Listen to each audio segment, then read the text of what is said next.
Que a graça do Senhor Jesus seja contigo. Hoje eu estarei fazendo um comentário do capítulo 2 do Evangelho de Marcos. O capítulo 2 tem 28 versículos. E este capítulo ele vai começar narrando a passagem de Jesus quando ele vai curar. Ele cura um paralítico lá em Cafarnaum. Depois tem o segundo momento que Jesus ele chama Mateus ou Levi, aí vai falar sobre o jejum e também mostrar que Jesus é o Senhor do sábado. Neste capítulo, irmãos, quando você estiver lendo, você vai compreender que Marcos está trazendo alguns propósitos. Esse evangelho é um evangelho de propósito, de serviço na obra e na casa de Deus.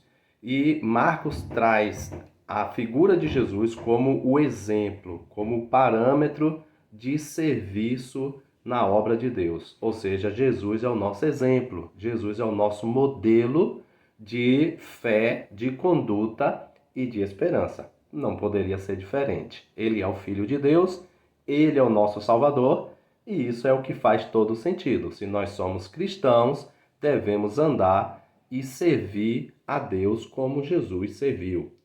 Então, Marcos ele traz essa brilhante ideia de trazer o Senhor Jesus, o próprio Cristo, como exemplo para a gente servir, para a gente seguir a Ele próprio e adorarmos a Deus. Então, neste capítulo, quando você estiver meditando, você vai aprender sobre a autoridade espiritual, sobre a oração constante, vai aprender também sobre a vida ou viver humildemente e também sobre a compaixão que devemos ter com os necessitados. E também Jesus vai mostrar que o propósito da nossa pregação, do ensino da palavra, é mostrar ao pecador o caminho do arrependimento.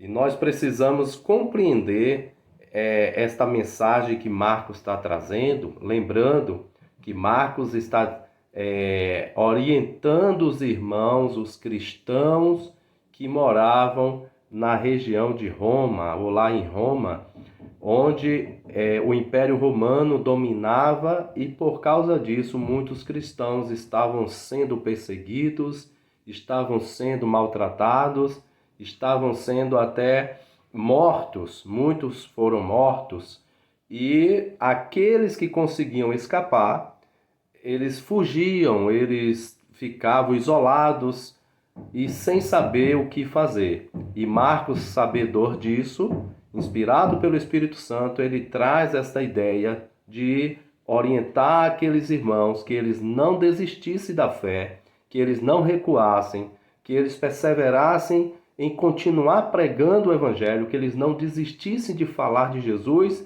e, mais importante, de fazer a obra de Deus, de viver o Evangelho. Daí porque ele vai mostrar Jesus neste Evangelho como o servo, aquele que faz. Se você for observar no Evangelho de Marcos, Jesus fez 18 milagres e também só narra 4 parábolas. Isso para mostrar que Jesus veio para fazer. Então ele mostra mais Jesus fazendo, operando, do que falando, do que ensinando. Neste evangelho, Jesus ensina pouco, ele traz poucas referências de Jesus ensinando. Tanto é que ele ensina apenas 4 parábolas neste evangelho. Já a obra de Cristo, os milagres que ele fez, Marcos narra 18 milagres, mostrando Jesus fazendo, Jesus manifestando ali o poder e a autoridade, expulsando demônios, orando muito. Então você vai ver sempre Jesus fazendo. Ou até mesmo quando você vê Jesus ensinando, Jesus ensina mostrando o propósito para o qual ele veio fazer. Como aqui mesmo no capítulo 2, ele fala: eu não vim para ser servido, mas eu vim para servir, dar vida ao mundo. Eu vim chamar os pecadores ao arrependimento. Então, até quando Jesus está ensinando, ele está ensinando o que ele veio fazer.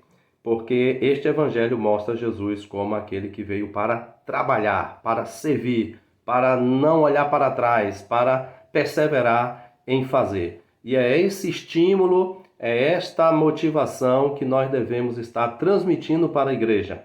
Que em momento de perseguição, em momento de dificuldades, em momento de lutas, de dor, a gente tem que perseverar, a gente tem que servir ao Senhor, a gente tem que fazer, a gente tem que pregar a palavra, tem que orar, tem que jejuar, tem que glorificar a Deus e tem que adorar ao Senhor. É este o incentivo que Marcos estava ali passando para a igreja primitiva. Deus abençoe, em nome de Jesus.